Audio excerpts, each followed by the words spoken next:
আপনি যখন পানি খান সেটা অটোমেটিক, কোনো প্রকার সেখানে কম্পিউটারের ব্যবস্থা নাই। পানি যখন খান সেটা খাদ্যনালী দিয়ে চলে যায়, খাবার যখন খান খাদ্যনালী দিয়ে চলে যান। আবার যখন খাবারের মাঝখানে আপনি নিঃশ্বাস নেন তখন নিঃশ্বাস নালী চালু হয়ে যায়। কোন একটা খাবারের যদি একটা বিন্দু খাবার যদি আপনার নিঃশ্বাস নালীতে পড়ে, নিঃশ্বাস বন্ধ হয়ে যাবে, নিঃশ্বাস আটকায় যাবে।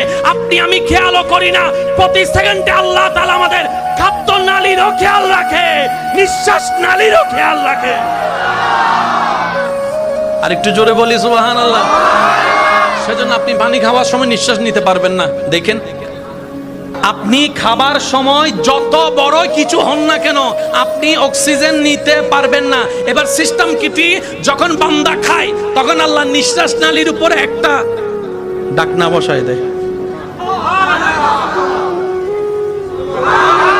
নিঃশ্বাস নালী, খাদ্যনালী, বলেন নিঃশ্বাস নালী, খাদ্যনালী। পানি খাওয়ার সময় আপনি আমি নিঃশ্বাস নিতে পারবো, আর নিঃশ্বাস নেওয়ার সময় পানি খাওয়া যাবে। কারো যদি একটা বাত নিঃশ্বাস নালীতে পড়ে, নাইমু যেটাকে আমরা বলি যে সিডাঙের ভাষায় নাইমুটি, তখন বাত কোন দিক দিয়ে বাইর হয়? এই পয়েন্টটা একটু বুঝতে হবে, কারণ আমরা আছি আল্লাহর রহমত নিয়ে। কোন শব্দ নিয়ে আছি আমরা? এই একটা শব্দ যদি বুঝতে পারি আমাদের দুনিয়াও সুন্দর হয়ে যাবে, আখিরাতও সুন্দর হয়ে যাবে। সুবহানাল্লাহ। মাঝে মধ্যে নাকে ড্রপ দিলে মুখে, তার মানে মুখের সাথে নাকের একটা সম্পর্ক। কিন্তু এখনো পর্যন্ত আপনি খাওয়ার সময় যদি সব খাবার যদি নাক দিয়ে বাইর হইতো, অবস্থা কি হতো বলেন না? 12টা বাজতো না? আপনি যখন খাবার খান তখনও আল্লাহ তাআলা এইটা মেনটেন করে আপনাকে রহমত করে। আর একটু জোরে বলি, জোরে জোরে জোরে। জাল বেশি খাইলে মুখের মধ্যে একটা দেখবেন লালা আসে, খেয়াল করছে কিনা আমার ভাইরা আমি জানি না। বেশি জাল খেলে দেখবেন মুখের মধ্যে লালা আসে। তখন বেশি জাল খেলে আমরা কি করি? দাঁড়াতাড়ি চিনি খুঁজি।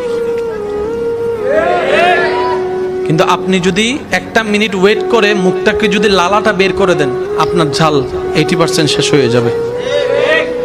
আমি বুঝাতে চাচ্ছি, আমাদের আপ টু বটম, ডাইনে টু বামে, সর্ব জায়গায় রবের রহমত, সর্ব জায়গায় রবের রহমত। আর রব চাই লাইন শাকারতুম লাযিদান্নাকুম, বান্দারে তুই আমার রহমত নিতে থাক আর বিনয়ের সাথে শুকরিয়া করতে থাক, আমি আল্লাহ 1000 গুণ রহমত বাড়াই দিতেই থাকবো। লেনদেন ক্লিয়ার ভাইয়া? লেনদেন জোরে বলেন, লেনদেন। রব বলে যে আমি দিতে থাকবো, তুই নিতে থাকবি। তুই আমাকে একটা জিনিস দিস, আল্লাহ কি দিব? শুকরিয়া করিস।